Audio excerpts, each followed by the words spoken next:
哇哦，老师您穿的蛮帅的嘛。哈，那是，老师很时髦的。嘿嘿。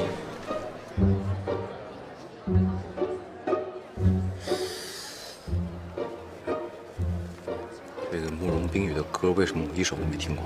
那你喜欢听什么歌啊，这个我比较喜欢听意大利的，那个叫什么帕瓦罗蒂啊，对对对，帕瓦罗蒂嘛。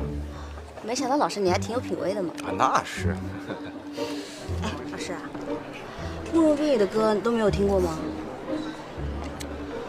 啊，这个慕容冰雨的歌啊，都是你们小孩子、小女生喜欢的。那你是不了解慕容冰雨。听说他小时候很苦的，住在北方的一个小山村，到13岁小学没毕业，家里就没有钱供他读书了。但是他很有理想，在干农活的时候，他一直自学音乐，直到有一天，著名的音乐制作人下乡来采风，无意中听到了他的歌声，惊为天人。他一出现，整个音乐界都震惊了。啊，那这么说，这个慕容冰雨还是个有故事的同学了。老师，你要干嘛去啊？啊，我想上个厕所先。厕所在那边。啊，是吗？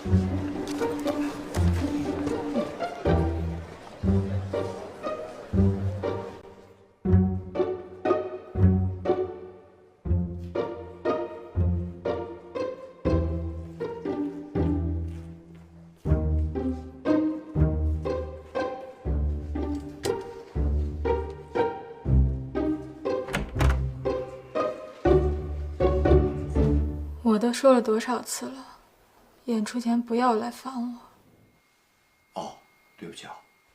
等会儿，帮我倒杯水。居然把我当成了服务员，好，今天我就伺候你一回。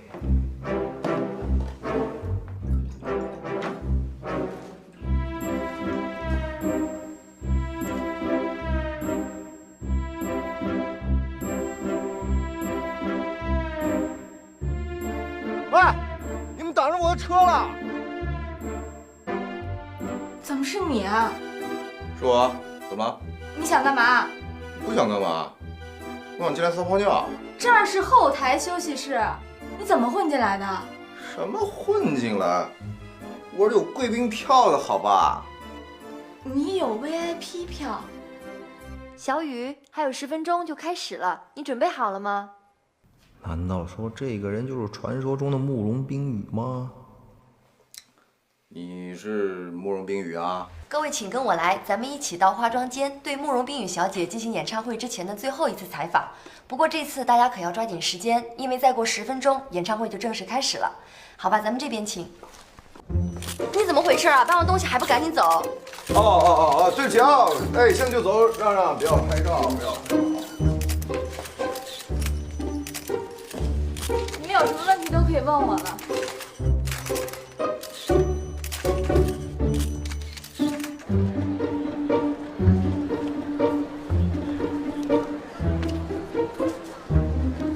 廖老师，你去哪儿了？怎么这么久？哦，刚才我上完厕所碰到慕容冰雨，他非要跟我签名拍照。切，谁信呢？真的，我让他先去忙了，等演唱会完了再说。你就吹吧，廖老师，